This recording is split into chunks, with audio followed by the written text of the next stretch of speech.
most important things we do in math is solve equations. Here are some examples of equations. They're just one expression set equal to another expression, and our task in solving them is to find the value of the letter that will make the statement of equality true. Well, as I say, there are different kinds of equations. We're going to start with the linear equation. Here's an equation of that type. Here's another type of equation and a third type. And all of these fall in different families that we'll be examining from time to time. Another type of equation, another category of equation is this one. This is called an identity because this equation is true for all replacements for x. All real number replacements for x will solve this equation. A lot of times equations of this type are used to illustrate properties in mathematics. This one is illustrating the distributive property. Now these other equations are called conditional equations because their solution set would be not the set of all real numbers. Okay, so we're mostly concerned with conditional equations. First type we're concerned with are linear equations. Linear equations are all the equations in the world that can be placed into this form, where a and b are real numbers. Now, the first equation we had up here is a linear equation. It was 3x minus 5 equals 7, and it is linear because it can be placed into that form. And we can place it into that form like this. We subtract 7 on both sides, and then rewrite this as 3x plus a negative 12 equals 0, then we have it in this form, the form of a linear equation. But writing equations into a certain form is not what we're mainly concerned with. We're mainly concerned with solving equations. Now, with linear equations, the solving process is one of just simply isolating the letter on one side of the equation or the other. Now, here's that linear equation, and if we want to isolate the x on one side, then we perform various operations that will undo the operations that we see here. We see subtract 5, and we undo that by adding 5 on both sides. Now, the notion is to, in this isolation process, is to first isolate the term or terms that involve x. So here this term involves x, and we'll isolate that by adding 5 on both sides. When we add 5 on the left side, we'll get 3x. When we add 5 on the right, we'll have 7 plus 5. Now, basically, we are allowed to do a number of things. We're going to write a series of equivalent equations in order to arrive at a solution, but basically we're allowed to swap sides of an equation if we want to do that. We can add or subtract numbers on both sides of an equation. We can multiply or divide numbers on both sides of an equation and be safe in doing those kinds of things. All right, then that's really all we're doing here. Collecting on the right, we get, let's see, 12. And then we want to further isolate the x, so we'll do that by undoing the operation we see here. We see 3x, which means 3 times x, and we undo that by division. So we're going to divide on both sides by 3, and I'll show 3x over 3 equals 12 over 3. So x then is 4. The really nice thing about equations is that we can always check to see if our answer is correct. And we do that by replacing the value of x that we find and putting that value into the original equation to see if we have truth. Now, if we replace x with 4, we can do this mentally, or we can actually do it sort of algebraically or by hand. But if we do it mentally, it works like this. We replace x with 4, we would have 3 times 4, 12. 12 minus 5, 7. 7 equals 7. Yes, that's true, so this is indeed the solution to the equation.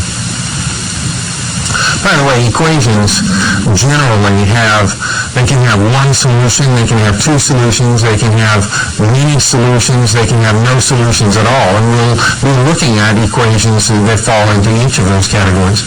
Generally speaking, though, linear equations have one solution, or sometimes no solutions at all. Here's one that has an x term on both sides of the equal sign and constant terms on both sides as well. And I'm just showing this because I want to get straight on the technique for solution. You've probably seen this kind of problem before. We want to put both terms that involve x on one side of the equation and the constants on the other side of the equation. Here's how we accomplish that. We can do both of those things at one time. If I choose to place all the terms involving x on the left side of the equation, I want to eliminate the 3x on the right side. So I'll think to myself, I'm subtracting 3x on both sides.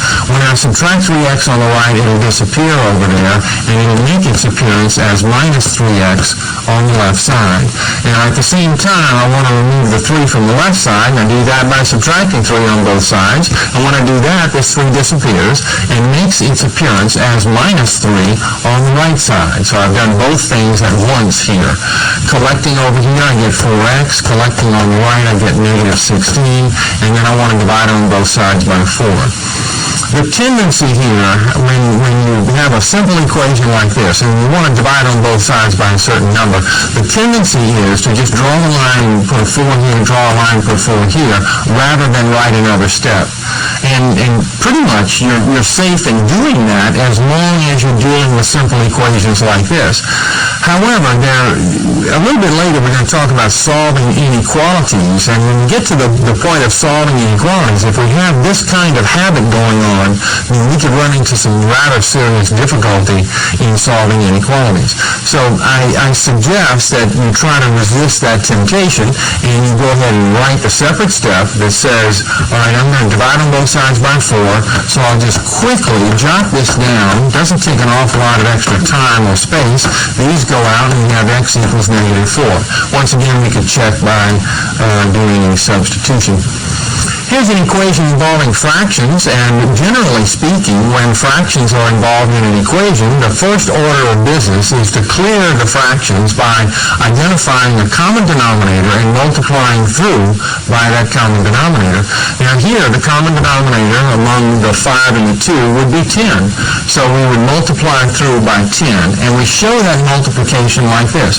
We just show 10 times this term, and then 10 times the x over 2, and then 10 times 3. Now notice that in putting in that factor of 10, I just put it in between the minus sign and the x over 2 here. I just kind of popped it in to each term as an additional factor into each term. And I'm doing that in order to eliminate the fractions. Now that's equivalent. What I'm really doing here is I'm taking each side of the equation and I'm multiplying times 10, you see? And over here, the 10 is distributing through the binomial. So that's why I can write this. And that's why I go through this step. Okay, anyway, the 5 and the 10 is 2 here, so we have 2x. And the 2 and the 10, 5 minus 5 times x minus 5x. And then 10 times 3, 30.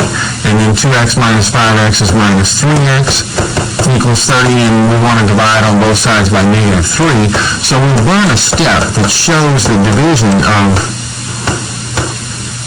both sides, or the division by negative 3 on both sides. These go out and we have x equals negative 10. Let's do a quick check. We have x is negative 10. Now, these parentheses are a little confusing. Let's take those out. I just want to quickly verify this solution. And I suggest you do this from time to time. Let's see, negative 10 over 5, gee, that's negative 2. If this is negative 10 over 2, that would be negative 5. Negative 5, that's plus 5. Okay, 5 with negative 2, that's 3. 3 equals 3. Yes, that's true. This is a valid solution. There's one rather special kind of equation involving fractions, and that's the kind where you have a single fraction on both sides of the equal sign. And that kind of equation, it's actually called a proportion. Those can be solved in a rather speedy way with cross multiplication. Now, you could use the technique that we used earlier, that is, identify a common denominator and multiply on both sides by it. But here, the fast way is to just cross multiply. Now, that means just multiply the numerator on one side times the denominator on the other side, and going both ways and putting the results on separate sides of the equal sign.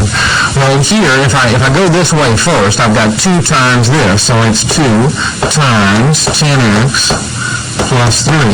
And going in the other direction, it's 1 times 5x plus 6. Now, the tendency is going to be to go ahead and multiply while you do this. That is, multiply the 2 times this and put the result of that multiplication here. That's going to get you into trouble. It's pretty easy on a problem that is this simple, but it's going to become difficult, and you're going to make mistakes as the problems become more and more challenging. Now, I'm going